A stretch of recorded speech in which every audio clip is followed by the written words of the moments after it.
Voici Actu Rémi, l'essentiel de l'actualité nationale et internationale.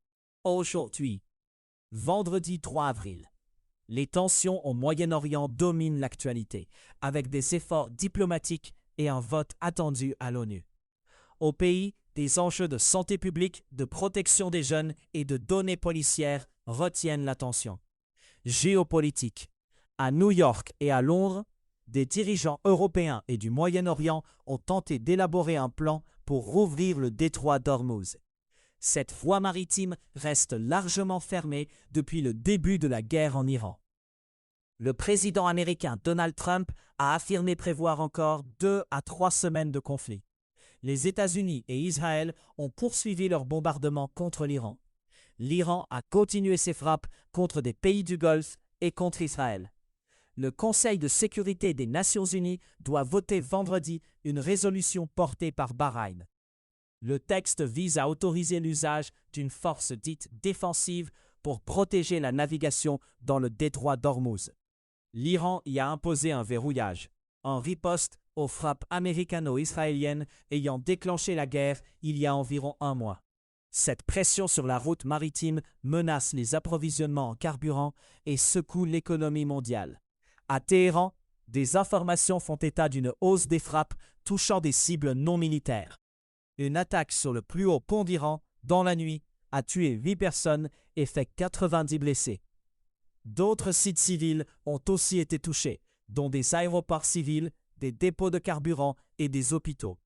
Des installations sportives, des entreprises pharmaceutiques, des universités et des écoles figurent aussi parmi les lieux cités.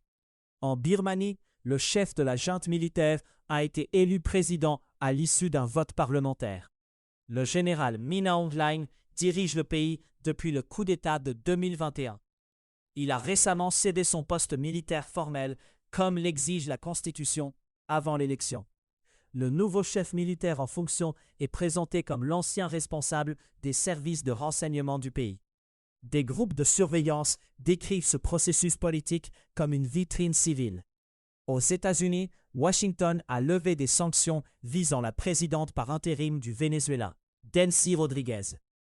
Cette décision s'inscrit dans un mouvement vers des relations de travail rétablies entre les deux pays. Elle intervient après l'enlèvement de Nicolás Maduro et de son épouse par des forces américaines. Le couple a été emmené à New York en janvier pour faire face à des accusations de trafic de drogue. Nicolás Maduro et son épouse ont plaidé non coupables. Canada. Le gouvernement libéral relance un projet de loi pour faciliter l'accès des policiers et des services de renseignement à des données. Le texte obligerait des entreprises à simplifier la manière dont elles rendent certaines informations accessibles aux forces de l'ordre. Des exigences techniques seraient imposées à un éventail de sociétés privées, notamment sur la gestion de leurs données.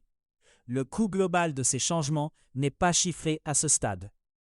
L'enjeu se situe entre capacité d'enquête et contraintes financières et techniques pour le secteur privé. Les cas annuels de maladies invasives à méningocoque atteignent un sommet au Canada en plus de 10 ans. L'infection est rare, mais elle peut évoluer très rapidement vers une méningite, une septicémie ou la mort. La bactérie en cause est Neisseria meningitidis.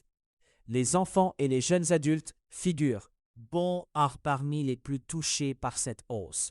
Les autorités de santé suivent ce signal, car l'évolution clinique peut se jouer en peu de temps. La crise énergétique continue de peser sur le budget des ménages, avec un impact direct à la pompe. La hausse anticipée de l'inflation ajoute une pression sur le coût de la vie. Le Canada apparaît toutefois moins exposé que de nombreux autres pays aux effets globaux de cette crise.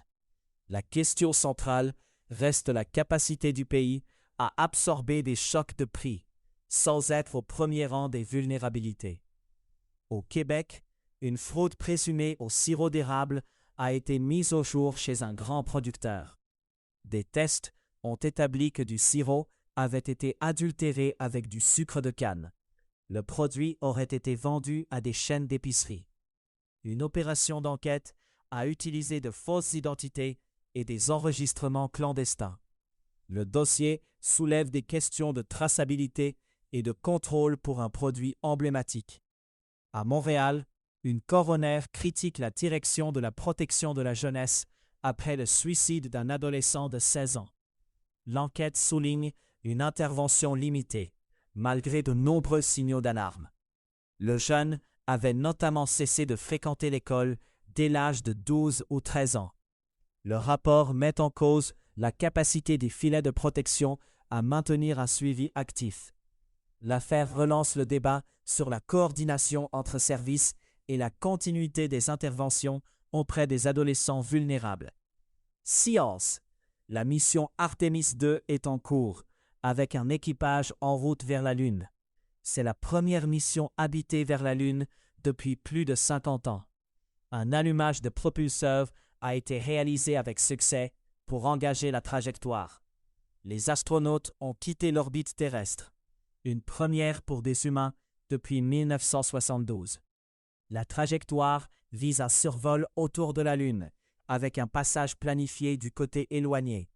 Des techniciens de la NASA ont signalé plusieurs incidents jugés mineurs après le lancement. La mission a aussi connu une perte de communication et d'autres problèmes techniques. L'enjeu immédiat est de maintenir la fiabilité des systèmes malgré ces aléas. La mission sert aussi d'étape clé avant de futures opérations lunaires plus complexes. En paléontologie, de nouveaux fossiles modifient le calendrier des origines de la vie complexe sur Terre. Ces découvertes donnent une première vision plus concrète d'une transition majeure dans l'histoire du vivant. Cette transition marque le passage d'organismes très simples vers des créatures plus complexes. Les données suggèrent que ce basculement s'est produit des millions d'années plus tôt qu'estimé auparavant. Les implications touchent la compréhension de l'évolution des écosystèmes ayant précédé l'apparition des formes de vie menant à l'humain. Climat. Dans le nord de la Thaïlande, la pollution de l'air provoque des symptômes rapportés comme des yeux qui brûlent. Des habitants évoquent aussi des saignements et des caillots, dans un contexte d'air fortement dégradé. Chiang Mai a figuré cette semaine parmi les grandes villes les plus polluées dans des classements de qualité de l'air. La situation est décrite comme encore pire dans la destination touristique de Pai. Monde. L'Ouganda a reçu un premier vol de personnes expulsées des États-Unis, dans le cadre d'un accord de pays tiers. Une douzaine de personnes sont arrivées par avion. La stratégie américaine vise à expulser des migrants vers des pays avec lesquels ils n'ont pas forcément de lien. Un responsable ougandais a décrit un séjour sur place comme une phase de transition avant d'éventuels transferts vers d'autres pays. Des contestations judiciaires sont attendues et le mécanisme est critiqué comme un processus déshumanisant. Le Costa Rica a conclu un accord pour recevoir des personnes expulsées des États-Unis, là aussi comme pays tiers. Le pays s'est engagé à accepter jusqu'à 25 migrants par semaine. Ces transferts s'inscrivent dans une politique de durcissement des expulsions. L'arrangement ajoute une pression logistique et politique sur les pays de transit ou d'accueil en Amérique centrale. Aux États-Unis, plus de 13 000 immigrés en situation légale en attente d'une décision sur l'asile ont reçu des ordres d'expulsion vers des pays tiers. Ces destinations incluent des pays où la plupart n'avaient aucun lien.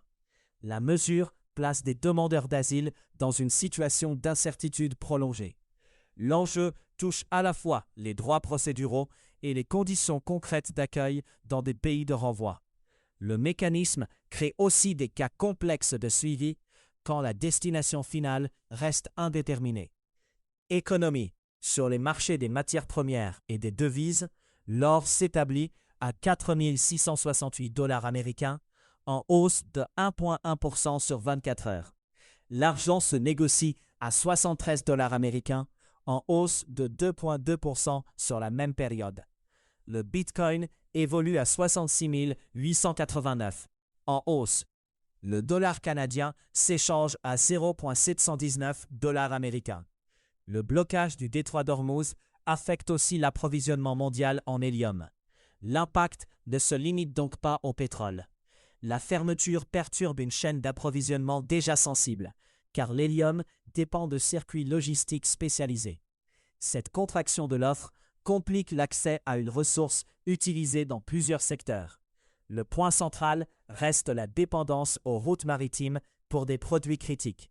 Au-delà de l'énergie, les tarifs imposés par Donald Trump ont maintenant 1 an d'existence. Ce virage de la politique commerciale américaine a créé des gagnants et des perdants. Des familles américaines absorbent une partie du choc par la hausse des dépenses. L'économie américaine, elle, reste décrite comme résistante malgré ces changements. Les alliances internationales se trouvent aussi remodelées par cette nouvelle approche commerciale. Le bilan met en évidence un mélange de perturbations, de craintes et de déceptions dans plusieurs secteurs. À savoir aujourd'hui, le 3 avril 1973, Martin Cooper a passé à New York un premier appel public avec un téléphone portable. Le 3 avril 1860, le Pony Express a lancé aux États-Unis un service de courrier rapide entre le Missouri et la Californie. C'était Actu Rémi. À très bientôt.